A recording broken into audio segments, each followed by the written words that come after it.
Atmanyaropita, yourself as from different races. That is also jati.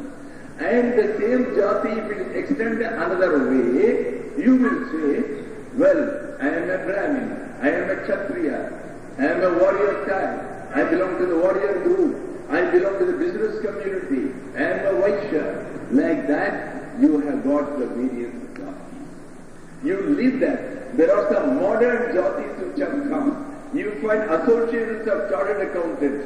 In their annual day, you will not be allowed any entry. Only chartered accountants are registered themselves can go. And there is another association of all the registered medical doctors, allopathy. And similarly, you have got hundreds of associations. I will call that each one is a jati. Because nobody else can enter. They got their own rules. And they move among themselves. So I will call it. Similarly, I was even surprised when I went to Haridwar.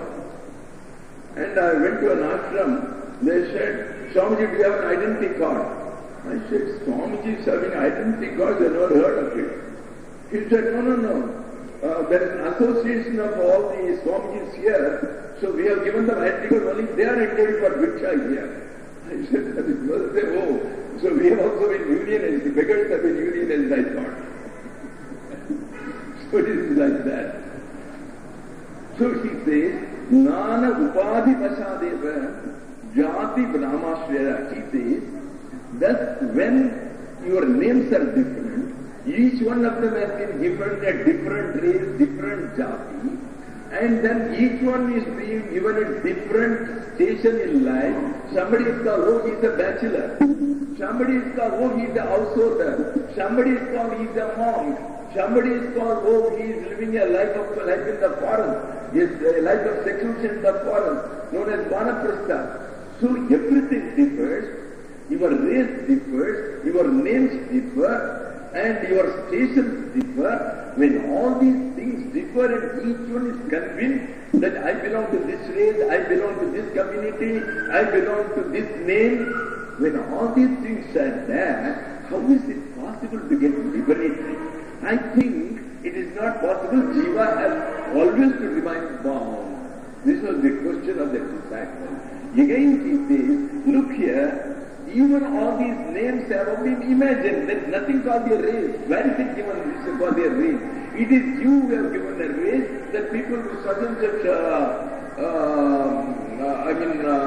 features, they will be called the Mongolian. People with such and such features, they will be called the Negroid.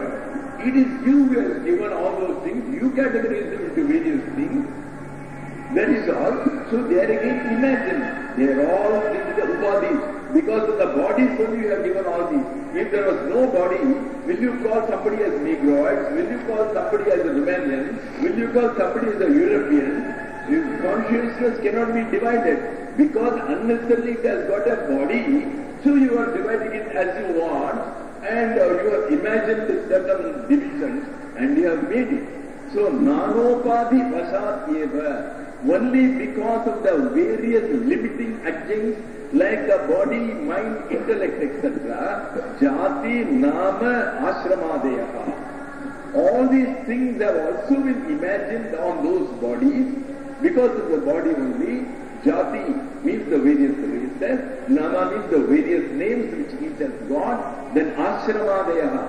Ashrama means the station in life. There are normally, we consider as 4 stations in life. The one who is a bachelor who is not married, and we call him a Brahmachari. Brahmachari is not only a bachelor, we consider a Brahmachari as one who has started on a spiritual path. Brahman means the supreme being. Chari means the one who is moving towards him. A man who has already started on the path, and who has decided that in my life I am not going to marry, I am going to dedicate my entire life only for the discovery of the final truth. He is called the Brahmachari. Even though in a casual way, again the inadequacy of the English language to translate. Then, Atmani Aropitaha.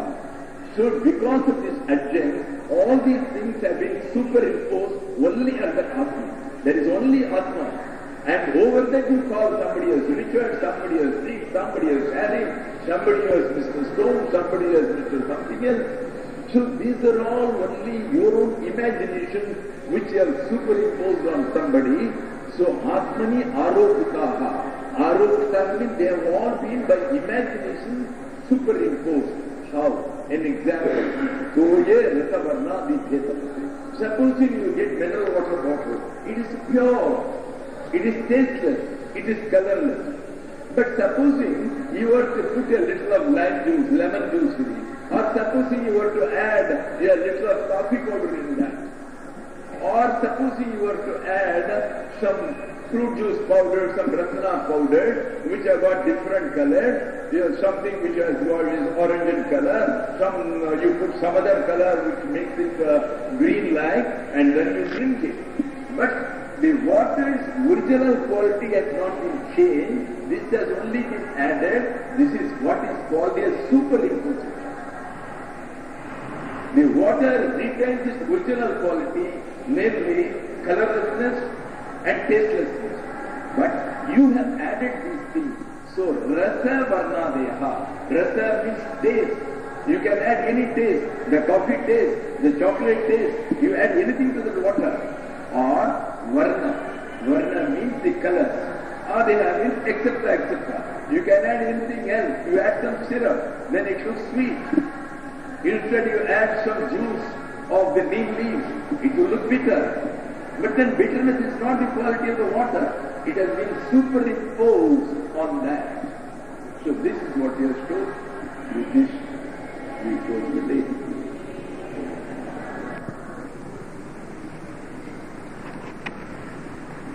The entire purpose of Atma Bodha by the great Shankara is to help us out of our problems. The problems are different, the problems are of various categories to various people, but their root cause happens to be one. So, the entire purpose was to know why at all these problems come up. Apparently, many of these catastrophes, calamities, problems which have come, well, we didn't see them. They have come by themselves. So what is it that has made them come? I am not even bothered about it, why they have come. But now I am bothered. Is it possible to remove all these problems? Is it possible to remove all these joys, sorrows, hardships and sufferings? And if so, what is the way? And is it a guaranteed way? How do you know it is guaranteed?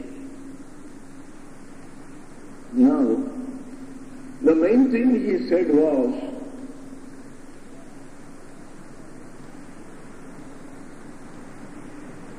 the main reason for all your problems is ignorance. What is that ignorance? Nobody can talk about it. It's not known. It is an unknown. We simply call it as Maya, that's all. How it has come, why it has come, nobody knows. So, suddenly you have forgotten who you are, that's all. How it happened, now what does it matter? Let us, once we have diagnosed the disease, find out how the disease can be removed. There is no need to go on researching as to whether this disease has come because of the idli you took the other day or the vada you took the other day. What does it matter? Whether it is the idli or the vada. The fact remains you got the disease. Now let us get out of it.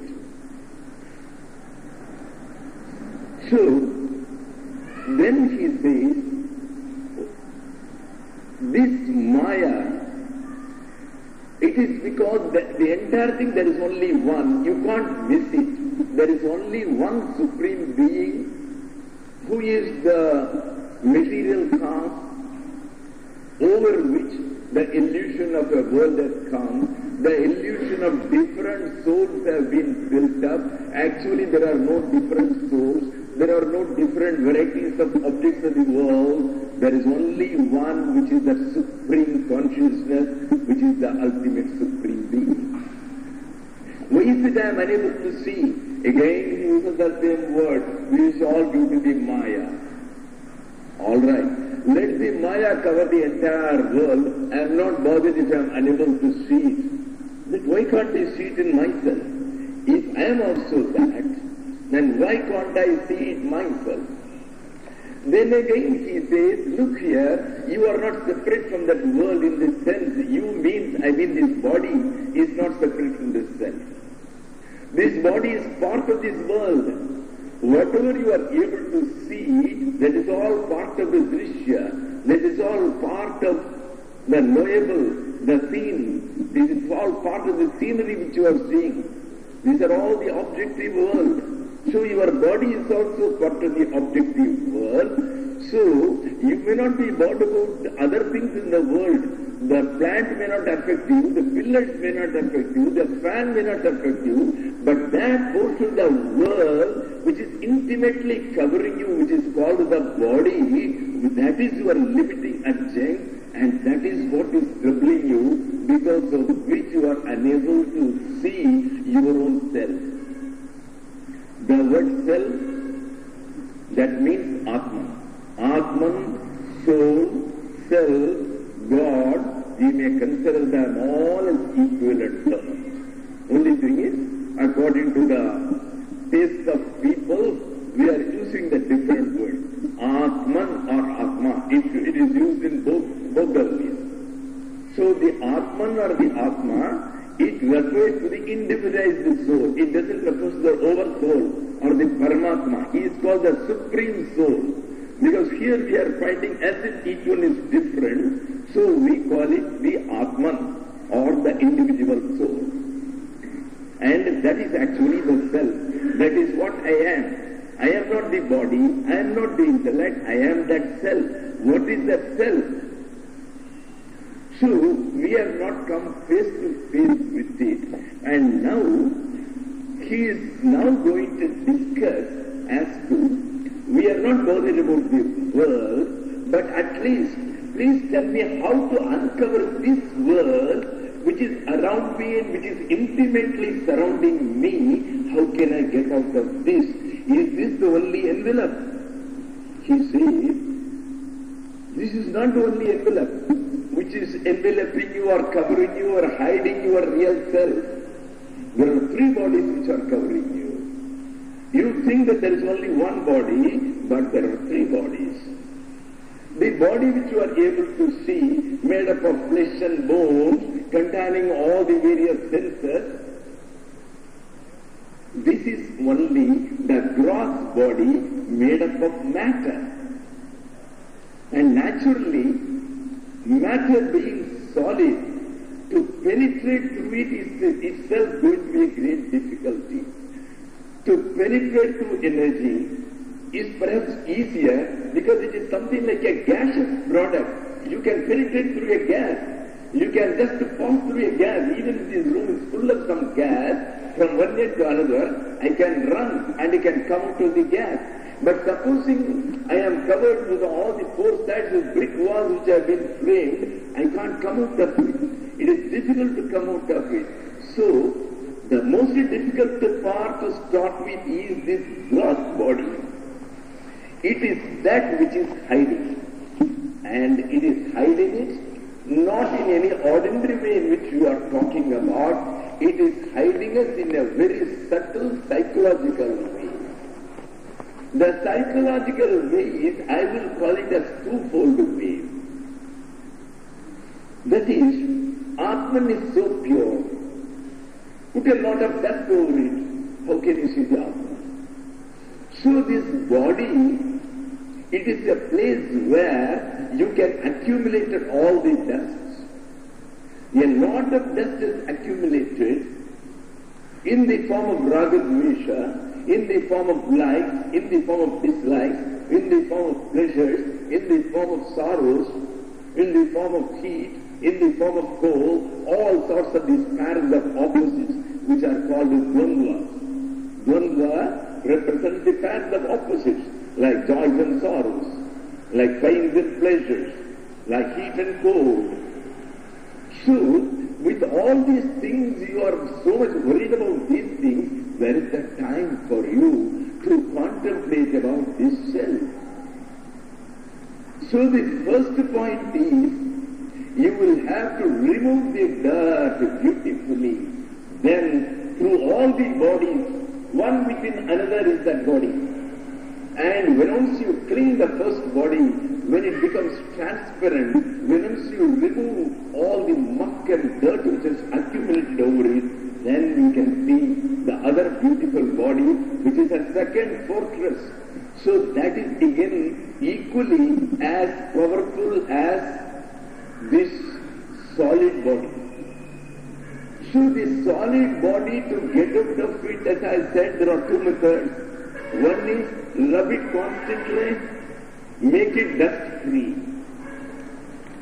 And that may take a long time, because so much of negative tendencies we have accumulated through so many births. So it is not an easy job who is angry, who is full of temper. Knowing is not going to help. When the occasion comes, again you fly at the people concerned. And you may, later on, after about an hour, you may regret it. But the fact remains that at that time, your reaction is so instantaneous, it is not under your control at all. So to get rid of it is not that easy.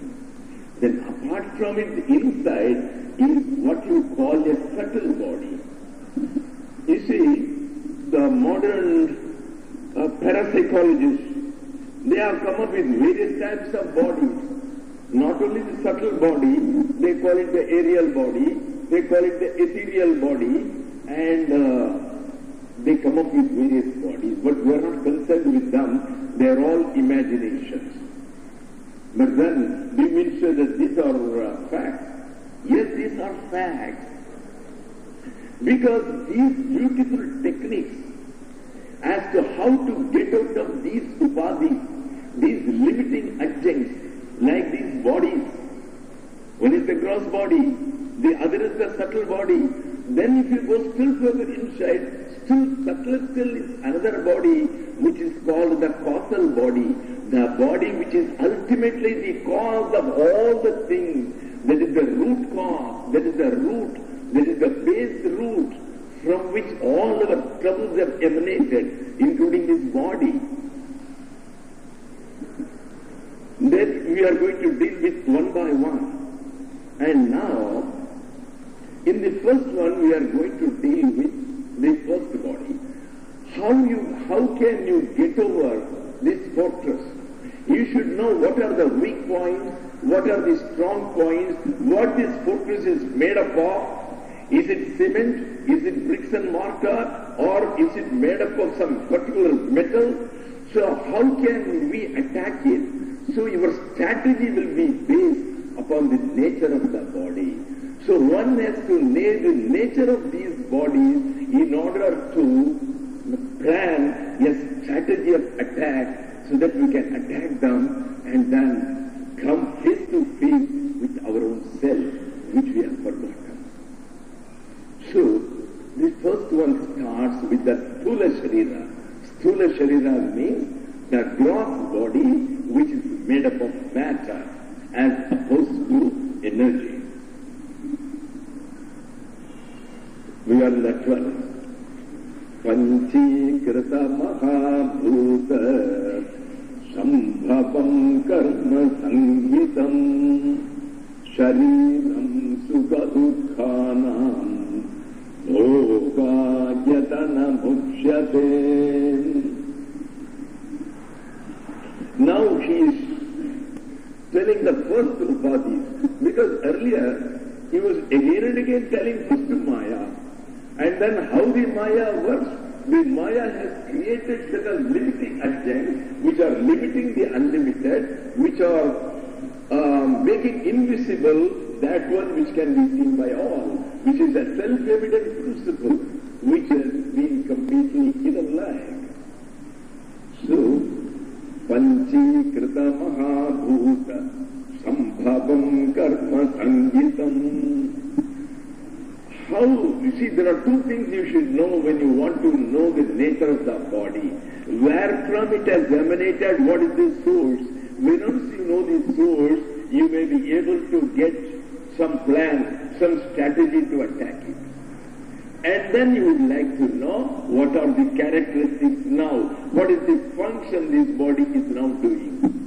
So, the first one is Sambhavam. It has come out. It has been created out of what? Panchikrita Mahabhuta. What happens is, according to our Genesis, the Vedas, the Purushottamanada, what are the basic building blocks out of which the Lord built this entire world? The basic building blocks out of which He built, He created them themselves. He created 5 building blocks which were known as the subtle or the rudimentary elements. They were called the bhutas. They were called the panchabhutas. That means the 5 elements. The 5 rudimentary subtle elements. What are they? Prithvi, Ap, Tejo, Vayu, Akasha, Bhutani. These are the 5. That is the earth. Earth, don't think by earth we mean this mud or clay. By earth we mean that's a subtle, conscious element inside which is giving certain unique and special characteristics to the earth, because of which you call it as earth. The earth has got a solidity behind it. So it is not only earth. Supposing you bring rice powder, the rice powder has very much got the earth element in it. Because that powder which is there, that solidity, that solid, it is framed out of this earth element. So by earth, you will have to think a little deeper. It is not something gross which we come across, not this earth. This earth is again made up of that earth element. That is why we call it the rudimentary or the basic elements, which we cannot see them.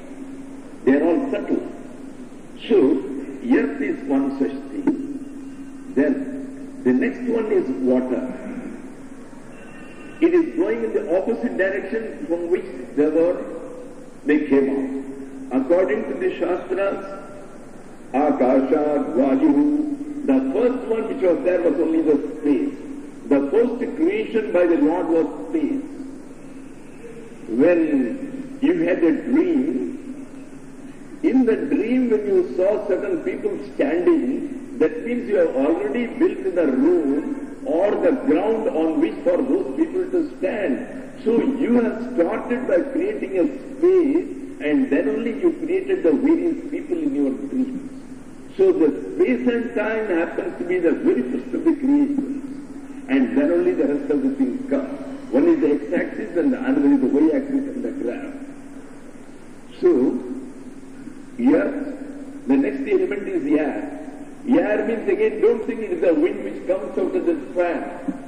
The subtle element inside that air, which makes it have the characteristics of the air, where it can go wherever it wants, where it can carry the various smells, where if necessary it can increase its speed to that of a cyclone to the extent of devastating an entire country if it likes, or it can be so gentle that with a lullaby we can be made to sleep under the fan. Both it is capable of. So those characteristics, whatever possesses that subtle element, that is called the air. So the earth, then up water. Water means again not this water, the one which gives us that liquidity, that tastelessness, that colorlessness. So what are all the qualities of water? So that energy which is capable of having all these characteristics, that we call the water element. So up, Teja, the next one is fire, Vayu, the air, and Akasha, finally the space. So when we mean space, we don't mean this gross space within which you can put things. We mean by space something subtle which has got the capacity to give ways the particular unique way in which it is functioning. So that power has been given by something deeper, and that power we call it as the space element. So these are the 5 Mahabhutas out of which he has to create. If you want to prepare dosha, you have to bring the elements, a little of the salt, a little of what is called a rava or suji, which is almost something like a broken wheat or broken rice-like and all these things. The atta flour, the rice flours, and various other spices which have been put in it. So all the ingredients. But these ingredients by themselves you can't put them in their gross form. In their gross form, how can you put them in this, on this pan? They will all get fried up, they will all become black, they will all become charcoal lumps. They won't be fit for being eaten. So what we do, you have to add certain other elements. The earth element is predominant in all these flowers. Flowers I mean FLOUR, the powdered forms of the various grains, the rice and black grams and all these things. So you have to add a little of water. And when only it becomes fit, then you can knead the flour and then you can prepare it. Similarly, the gross elements as they were, the earth, air, water, they were not fit for use as such. So, each element had to be tempered. How did they had to be treated. How was it treated or how was it tempered? What they did, there is a particular process. This process is called the fivefold process. It is called Panchikarana. It is a famous process in Vedanta. That is nothing. It is a very simple mathematics. Now, earth element is there. Now after the earth element, the Lord has to create an animal.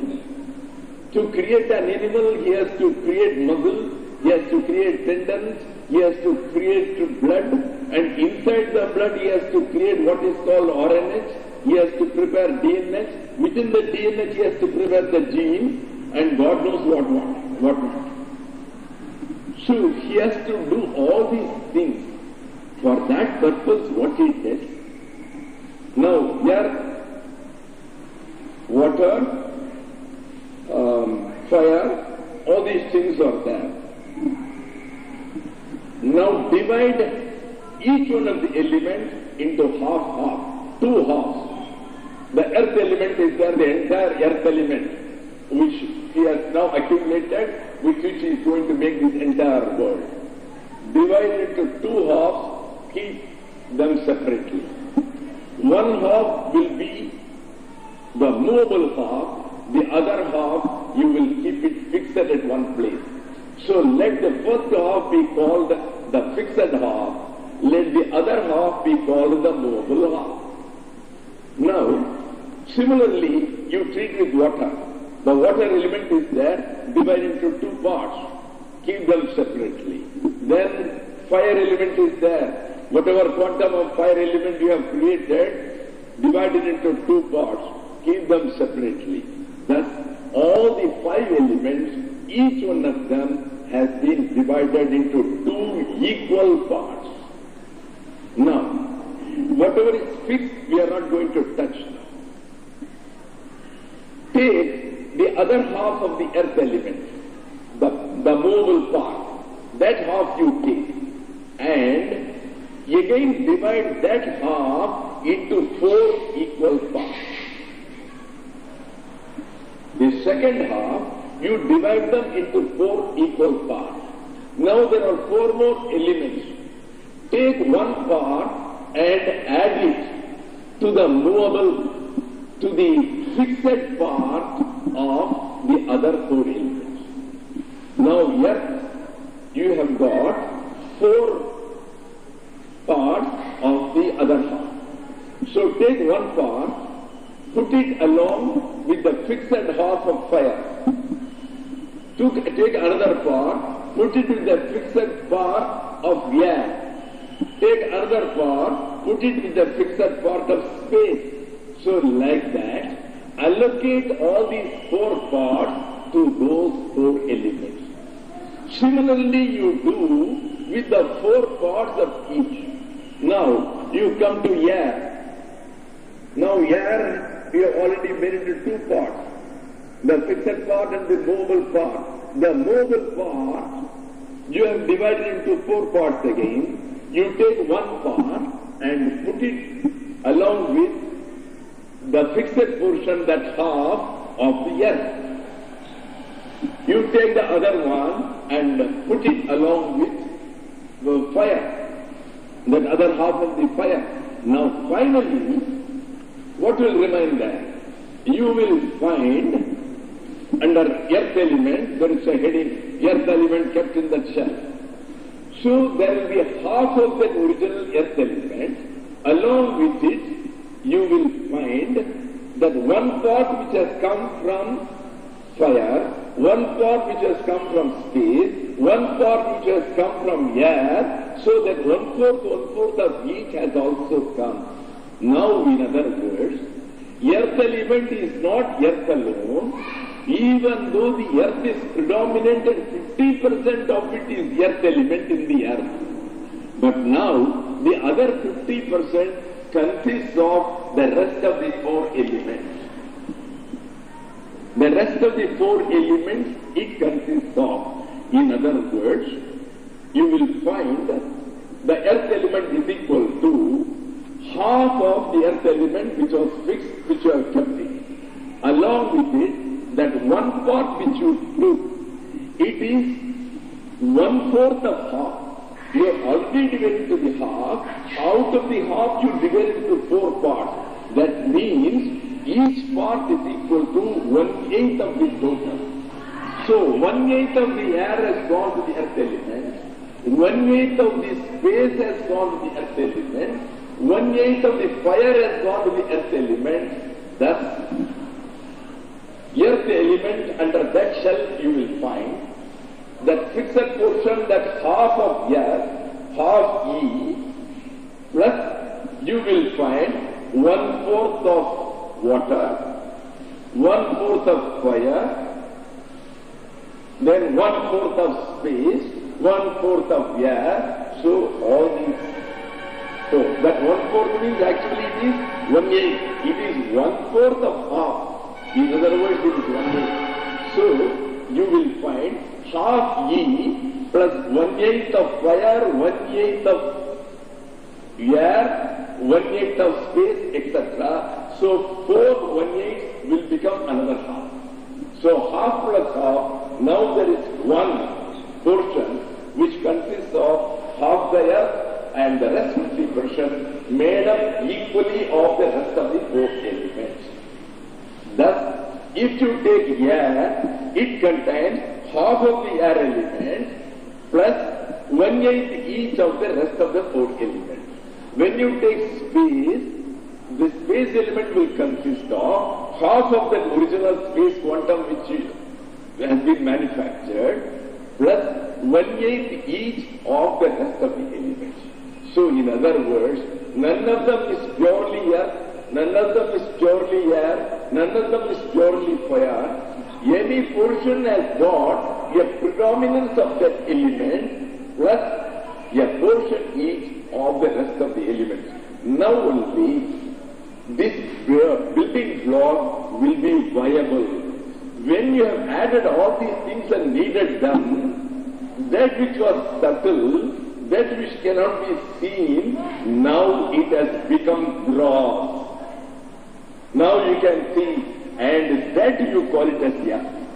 See, what you can call it as earth here, actually it is made up of 50% of the earth element. This earth, however much it looks dry to you, it contains some water elements, it contains some air bubbles and air element is there in it, it positively contains some space element. Thus, all the 5 elements are present in earth, in air, in every one of these things. So, this is called Panchikarna. Panchikarna is the process of dividing them all totally into 5 parts. That is first half plus another 4 parts, so total 5-fold. So, it is a 5-fold method of splitting up and regrouping these basic elements in order to make them into gross elements for manufacturing this world. This is called the Panchikarna. There is a book itself called the Panchikarna Tattva. So, it is supposed to be a very, very important Vedantic concept. It's nothing. It is very easy. If only we had a board, well, I might have made it clearer, but I don't think it's that difficult to comprehend. I'm sure there should be great mathematics giants may be sitting over here. Who knows? Panchikrita Mahabhuta Sambhavam. So this gross body has been made up of these 5 elements which have been made into gross elements by the 5-fold process. So, Panchikrita means the 5-fold combination. So, Sambhavam means this body has been created. Sambhavam means that which has been created through the Mahabhuta, the 5 great elements which have been combined in the 5-fold method. So that is called Panchikrita. Panchikrita Mahabhuta Sambhavam Karma Sanchitam. Yes, now I understand the source from which it has come. The sources are the 5 elements which the God has taken in his hand, out of which he has shaped this pot. But then, how did he determine the various types of bodies?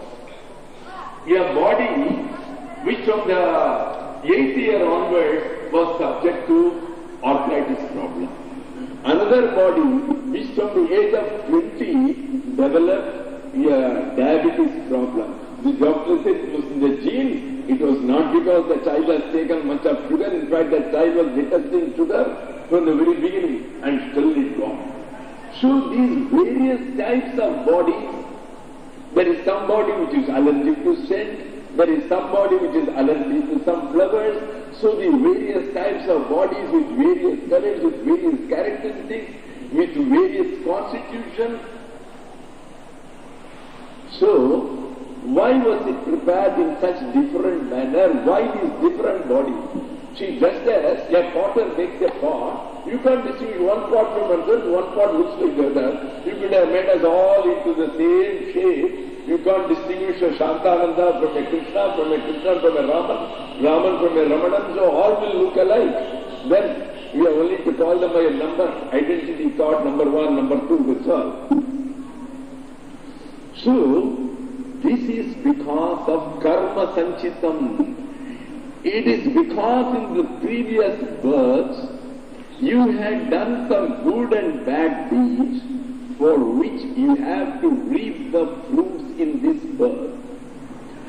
For the bad actions which I have done in the previous birth, I might have stolen somebody's money, I might have harmed somebody's interest in the office. Now I am to get the punishment for having done something on my own and interfered with the world. Or I might have done something good in my previous birth, I might have helped a blind man, I might have made a few young boys who had no resources of their own, I could have made them study their college so that they could earn for themselves. So I have to reap the reaction, because every action must have its reaction. It is a physical law which is called the third law of Newton, that action and reaction are equal and opposite. So it is a must. The reaction is always built in the action. You can't avoid it. You cannot say, I want only the action, I don't want the reaction. It is always built in. Just as if I take a gun and shoot at a person, after shooting, the gun will come and hit me back, which is called the recoil of the gun. You cannot say, I only want you to shoot, please go and don't hit me, I am feeling the pain. No. Once you have shot, you have done one action, this recoil is inbuilt in it, you can't avoid it by any chance. So this is what is called as the prarabdha. That is the karma which is giving you the various results of sukhas and dukkha, the pains and pleasures in this life. And that is because of the various actions which are done previously. I have caused the pain to somebody, so in this birth I have to have some equal pain or perhaps plus some interest also. And in the previous birth I had given some pleasures to somebody, so in return I should get some lottery, some 1 lakh or 2 lakhs of rupees, or some legacy from an unknown aunt from California, something like that I could get. So karma sanchitam, this body has been shaped, this body has been yearned by your karma, by the types of actions you have done. In order to reap the fruits of those things, this body is made ready so that it can get those things. That is there. So in my previous birth I have done something wrong for which the God in this list has put. The punishment for this is diabetes. So I should get a body where the pancreas should not work even from the day I was born. So he creates such a pancreas already in it. So the body has been prepared in readiness for the enjoyment of the particular karmas, the particular activities, good and bad, which were done by us in the previous birth. Karma sanchitam. Then, so now I know how the body has been born. Now I know how the body has been shaped and all that. Now the question is, what is this body doing now? What is it doing now? He says, Sukha dukkhanam bhogayatanam. Shariram, this body, Uchyate is being told as what? Sukha dukkhanam bhogayatanam. Ayatana means the seat. Bhoga means that experience, that enjoyment. It is the seat of experiences. It is the seat of all the bhoga. If I had no body, then what will happen? My mind will desire for a gulab jamun and an idli, but it can't eat. There is no body. It will be just looking at it, shedding tears. It can't also shed tears, it doesn't have eyes. So, it will be a pity. So that is why, in order to manifest the experiences of your actions, you require this body. So this is the seat of all gross experiences. The subtle experiences are going to come later. All the gross experiences you are having, this is the seat. In other words, if you want to eat some good doshas, you require a hotel. So this gross body becomes a hotel. Then, the real dosha which is going to cause you that pleasure and pain, it is yet to come. Actually, the real enjoyment of the pleasure and pain, it is a subtle thing, it is not gross. Even if I touch a scorpion, the scorpion is going to sting. What did happen? Nothing happened. It just did something to me. Then what is meant by pain? Pain is only your internal reaction, that's all. So it is something very subtle.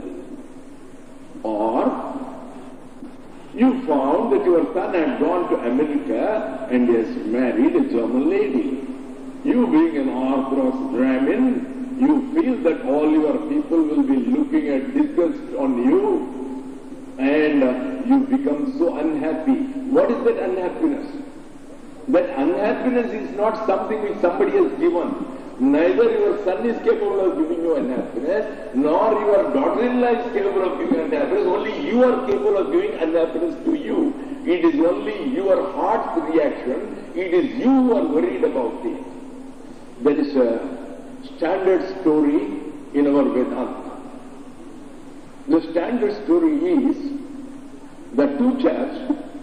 I am only giving you some kalpita names, some imagined names. Rama and Krishna, from a village they went to America for yearning purposes. For a long time there was no news about them. Finally, a person from their own village happened to go to California. He took their addresses. He met one of them. He met Krishna. Then Krishna told this gentleman, look here, I am very prosperous, I am doing a business, I have earned a lot of money. You may go and tell my father in the village that Krishna is doing very well, he is prosperous, he will be coming within another 6 months' time. And please also tell Ram's father that as soon as Ram came here, he got a virus fever and he died within a few months. We had no methods of intimating it because there was no proper communication in those days. So they couldn't communicate it. You please intimate. And that villager was a fellow whose memory was as good as mine. So when he went back, he told Ram's father, your son is very prosperous, he will be coming within 6 months. The father was extremely happy and he was celebrating. He called all his people, oh, my son is earning a lot, he is earning in millions, he is shortly coming. And he went and told the Krishna's father, very sorry sir, your son died within a few months. So he told the opposite. You see, the Krishna was alive, but he told the Krishna's father that your son is dead and gone. So that fellow began to perform the funeral. He went to Gaya, he went to Kashi, performed all the funeral, the entire house was a funeral house, and they were all weeping. Now you tell me, who gave him that unhappiness? Krishna is very much alive. Could he have given unhappiness? He is earning very well. He is prosperous. How could he have given the unhappiness? The unhappiness is yours, that's all. On hearing a news, it happens to be your own reaction. So happiness and unhappiness, joy and sorrows, nobody in the world can give you, only you can give it to yourself. So, they are all very subtle. But now, which is the place where you are having all these things?